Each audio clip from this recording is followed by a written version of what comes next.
G'day guys, Mark here again. I want to have a little bit more of a chat, just a little bit of a top up to my last video, largely about personal responsibility. And I think also this one I'll finish with a bit of a story, a bit more about me, actually about me and Sam. And I suppose to start with, like I said, a bit more about the personal responsibility one. And this one would actually be in reference to the big government and the fact of, we all know all over the world, all over the Western world at least, there is more and more of an encroaching big government. They want to run everything, control everything. And largely we see it as that's them coming and taking our freedoms away. But I want to point out a couple of things. One is one of the things that happened in the way of our law systems, and most of our laws, or most of my understanding of a lot of our laws, and there's a lot of road traffic laws attached to that, but it's actually all over the place. And that is, our laws were written many years ago, most of them, as to how to come up with something to charge someone who did something wrong. Now, whether that was speeding, or that was to do with stealing, or it was something. It meant that it was hard to prove things and actually find a law that they broke. So what they did was write laws to actually get people who had broken the law, or criminals, to be able to charge them with things, to come up with ways of doing that. And that meant that gave them the power to be able to do that, which made a better thing for our society. Bad guys doing bad things, that was relevant. And when it comes to speeding, people who are driving recklessly and endangering others, we wanted to stop that. That was bad. But to make those laws work, they were written to be used with discretion. What's largely happened in our modern world, it's turned into discretion's out the window, and now there's more a case of reading the law to find criminals. So that then it turns into as I mentioned last time, the 1K over the speed limit, or 1 mile an hour over the speed limit, but it's in so many different ways. It's not about whether you did the right or the wrong thing. It's whether you broke the law, which comes down to the determination or the interpretation of the law.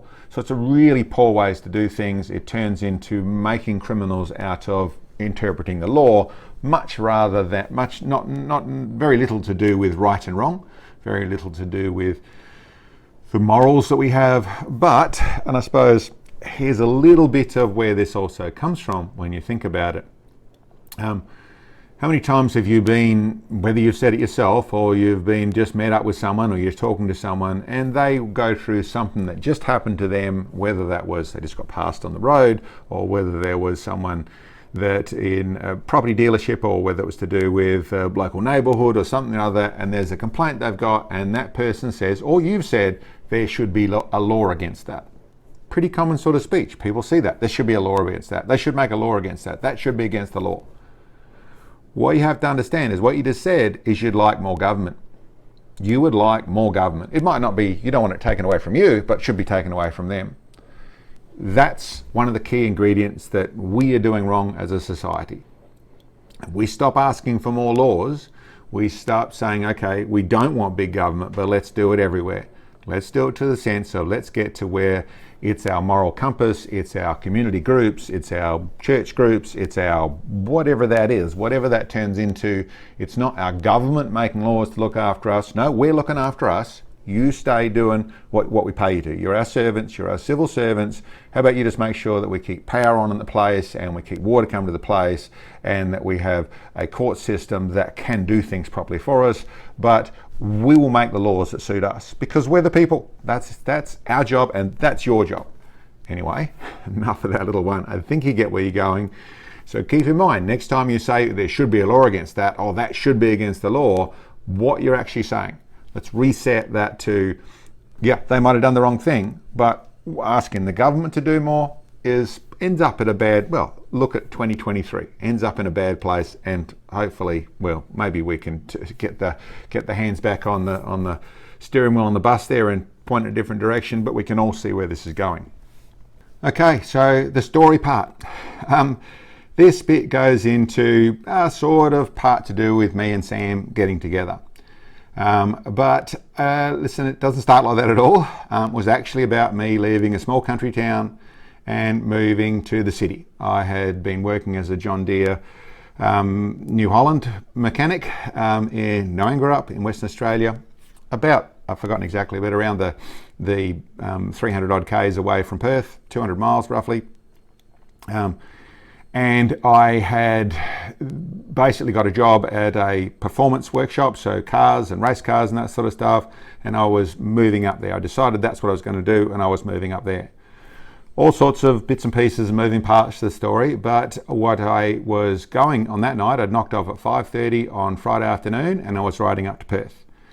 I had to get up to Perth and get back down, and I was going to go up there with one of my younger brothers to stay in a flat. We had to do all that in the weekend. Had to find a flat, had to find all sorts of bits and pieces to make it all work.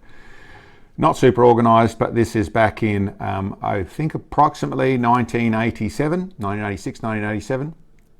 So a while ago. I was a 22-year-old, 23-year-old. Once again, I can't remember exactly the year, but that's how old I was. And we were going up. I was going to Perth. My brother was going to live with me. He was going to get a job as well. We're both going to go and do that. It's a good idea to go and do this. So a fair bit of travelling up and down I had to do it, and I had to make that happen on the Friday night.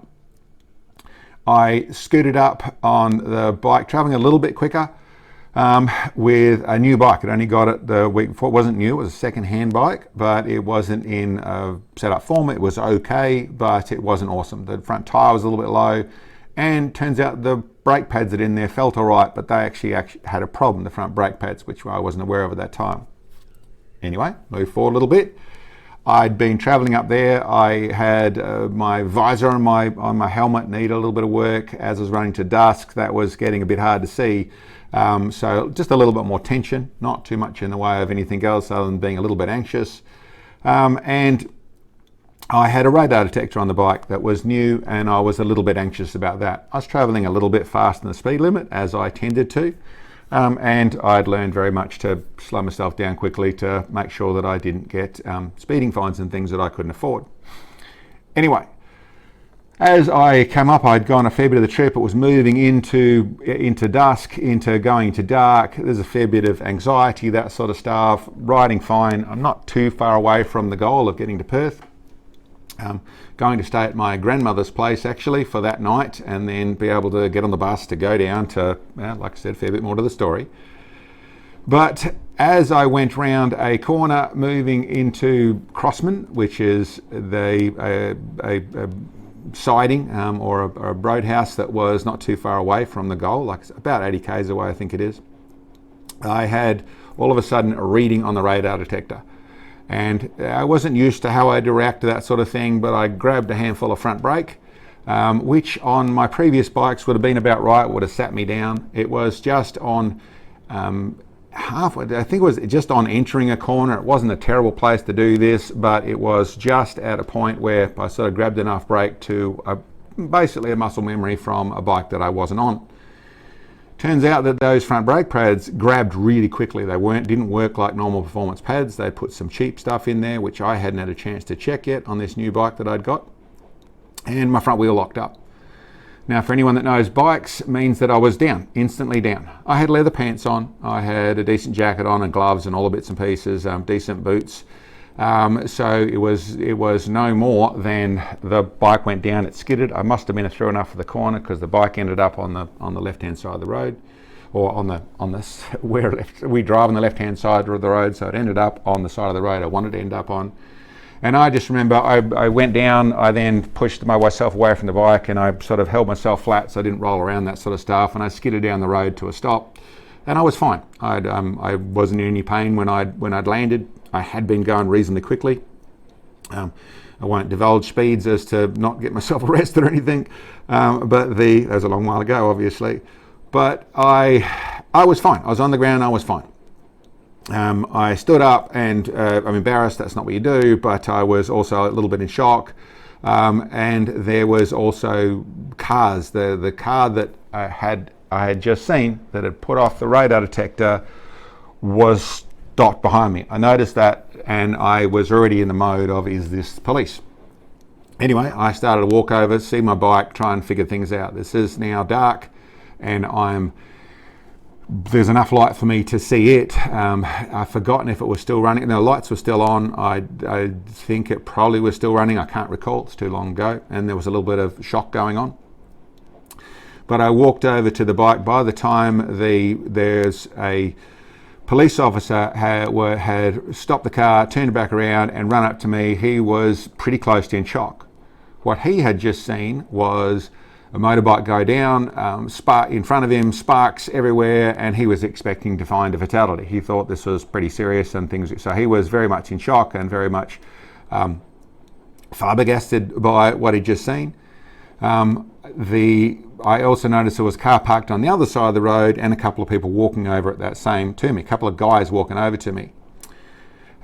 Believe it or not, there were a couple of guys that had a trailer on the back of a ute that had a dog that they'd just had to put down, and they were taking it out to bury this dog. So I don't know the rest of that story, but they had a trailer there, so that was very peculiar. It worked out very conveniently for getting the bike on to be able to get it to the roadhouse to be looked after for that night, as it turns out later on. Me, where I was at, I was walking over to the motorbike to see what it was in, but also see if the radar detector was still there. I just spent a fair bit of money buying this thing, and it wasn't on the motorbike. It had come off the clamp that was on. So I then, while the police officer was asking me questions and, like I said, a little bit in shock, I was walking up and down the highway looking for my radar detector. I just about to lose this and I had to find it. So I was sort of paying attention but not paying attention. I was looking for my radar detector until I found it, and I went over and picked it up and noticed it wasn't too badly broken, but sort of put it away.